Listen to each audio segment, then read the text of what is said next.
ये डॉक्टर की दवाई लेते हैं ना, राइट, कि अलौकिक हो या एलोपैथी हो या होम्योपैथी हो या जो भी हो, आयुर्वेदिक हो, जो भी सारी दवाएं हैं दुनिया भर की, राइट, ये स्थूल शरीर को टेम्पररी रिलीफ देती हैं। जैसे दवा और दुआ की हमेशा बात होती है।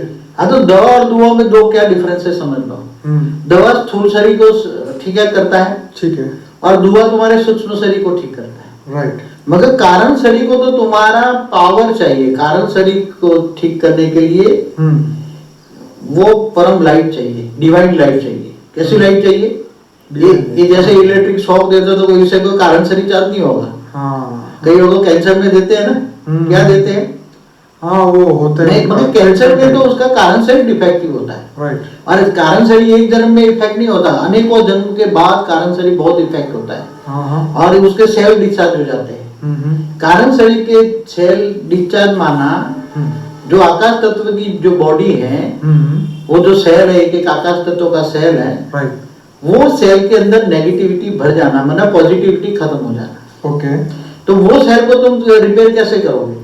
बाबू जी, उसके लिए क्या पुरुषार्थ है, क्या मेहनत है, और कितने समय के लिए कर सकते हैं? क्या परमानेंट हो सकता है चार्ज? क्या घर गृहस्थ में रह के ये पॉसिबल है? देखो, सबसे पहले तो जिंदगी जीने का तरीका बदल दो। ठीक है, ज्ञानी बनो। ठीक है, क्या ज्ञान रखो? सबसे पहला ये ज्ञान रखो, तुम्हारी जिंदगी में भावनाओं को कभी ना हो।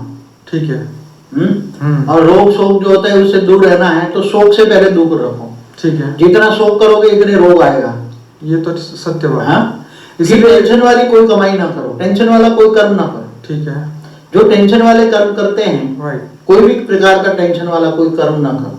ठीक है, और टेंशन वाले कर्म करते हैं तो मन में टेंशन आता है, तो मन पर प्रभाव पड़ा ना, बिल्कुल, तो सीधा कारण शरीर पर इफेक्ट पड़ता है। राइट, अब तुम्हें कारण शरीर तो अनेकों जन्म से धीरे धीरे धीरे धीरे कारण शरीर डिस्चार्ज हुआ है, कोई एक जन्म की कहानी नहीं है। ओके, क्योंकि जब मनुष्य मर जाता है तो उसके साथ सूक्ष्म कारण शरीर जाता है। राइट, तो कोई स्थूल शरीर तो नहीं जाता ना। नहीं, वो तो खत्म।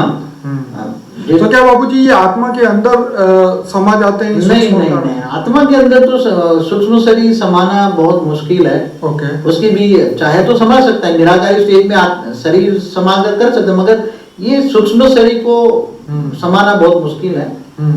निराकारी स्टेज में शरीर को समाना, इनको निराकारी स्टेज कहते हैं। तो बाबूजी अब ये बताइए कि चार्ज कैसे हो? ये मन के कारण, जैसे मन के कारण दुखी होके कारण शरीर पे डैमेज हुआ, तो क्या मन को खुश करके वो वापस चार्ज हो सकता है? अब मन को खुश कैसे रखोगे? तुम पहले रखो, तो मन को खुश रखोगे तो तुम्हारा कारण शरीर डैमेज नहीं होगा, मगर जो पुराना अनेक जन्मों के अंत तक जो डैमेज हुआ पड़ा है उसको रिचार्ज कैसे करोगे? ये तो बहुत बड़ी बात है। क्या ये इलेक्ट्रिसिटी के शॉर्ट लेने से, ये अग्नि तत्व लेने से होगा?